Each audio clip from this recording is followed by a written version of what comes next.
Hello, Rutendo. Welcome to the third edition of the Data Innovation Summit here in Stockholm. We're pleased to have you with us. Before we go on with further questions, can you please tell us a bit more about your background, your area of expertise?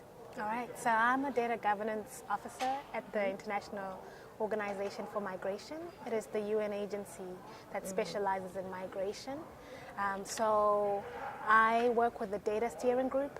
This is a group of all the data stakeholders in the organization, and we have what is called meetings every 2 to 4 months, and then we discuss data, innovation, whatever is happening in the organization. So I started working with this group about 2 years ago.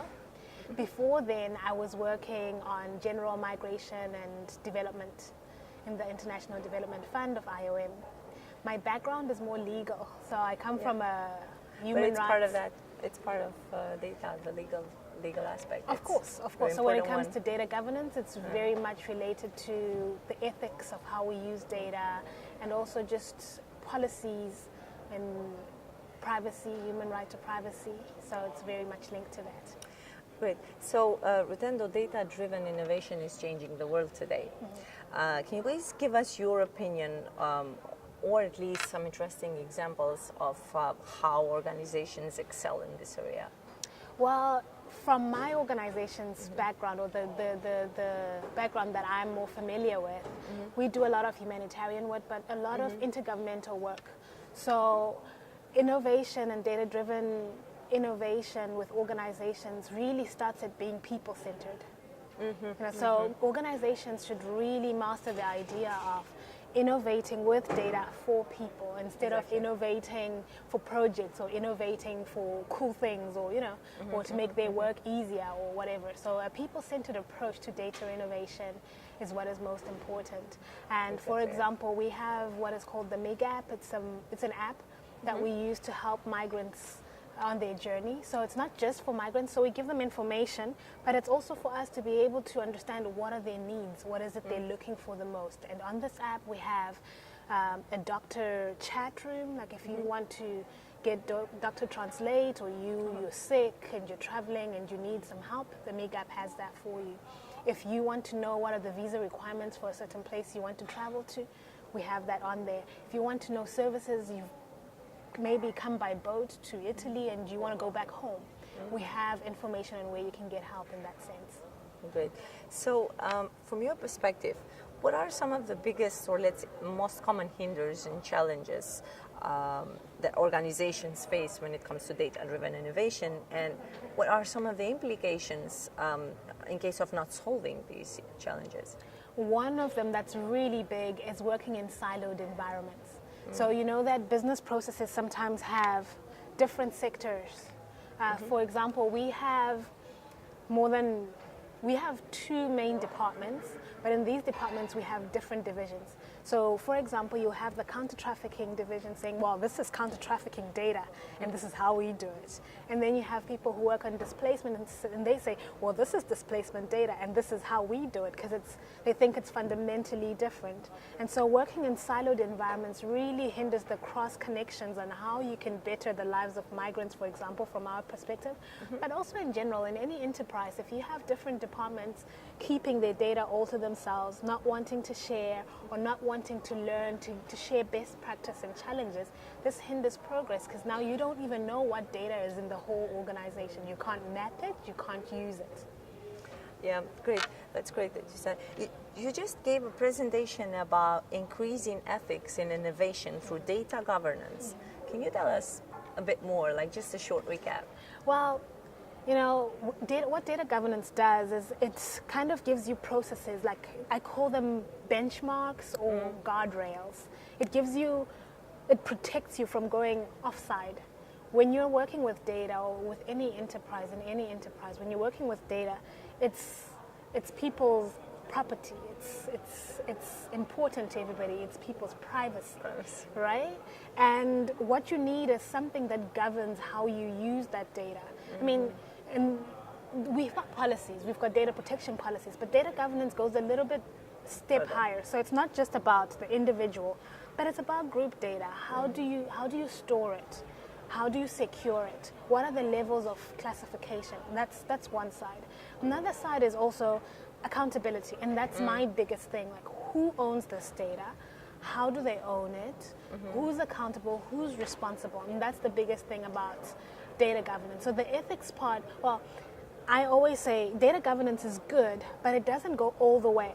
So the ethics part that I use is we take from the humanitarian world and we take the do no harm principle, where you understand the context in which you're collecting and using and innovating the data.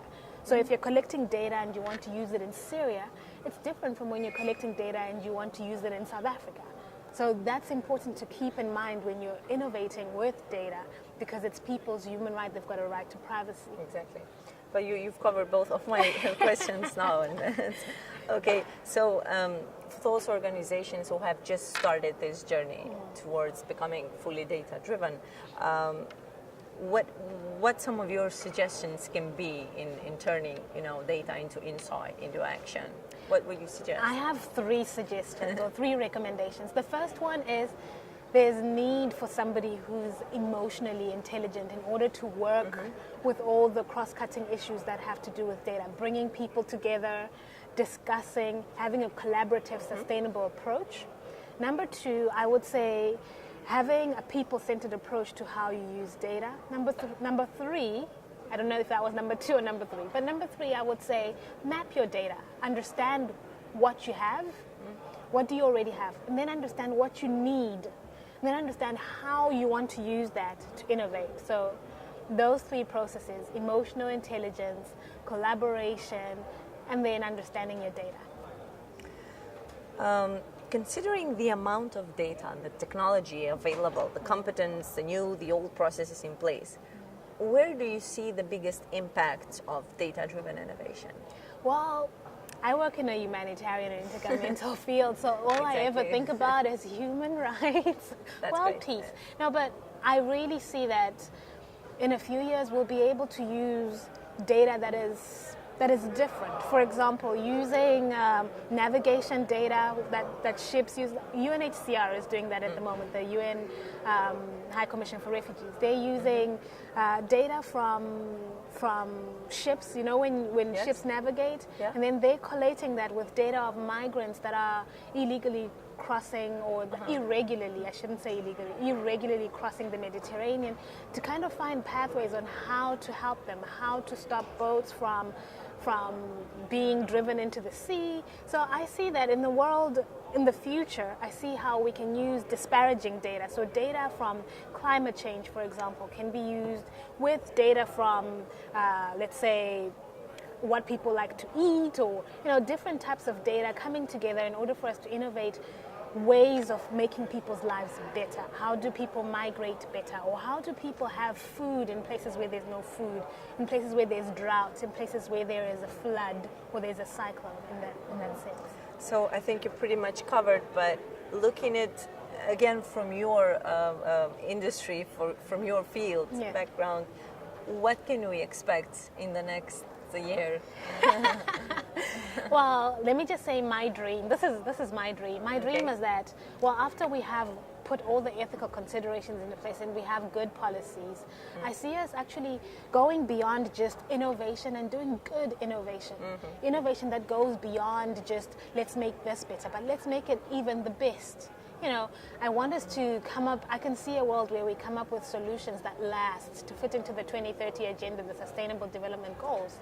Something that is sustainable, something that works for everybody. And then there's no need for any inequalities. We can't have a world where the first world is innovating and we're meeting up for conferences, and then we have the third world with hunger and wars and poverty. So I really see that data and innovation has a place in lifting the inequalities and putting everybody at par, where we can all work together, because the world is big enough, opportunities are there, and there's no reason why everybody can't have a piece and why everybody can't be at an equal standing. Well, that's a great wrap up. So thank you very, very much, Rutendo. It was a pleasure having you with us. Hopefully we will be hosting you again in our next edition. Thank you very, very much. Thank you for having me.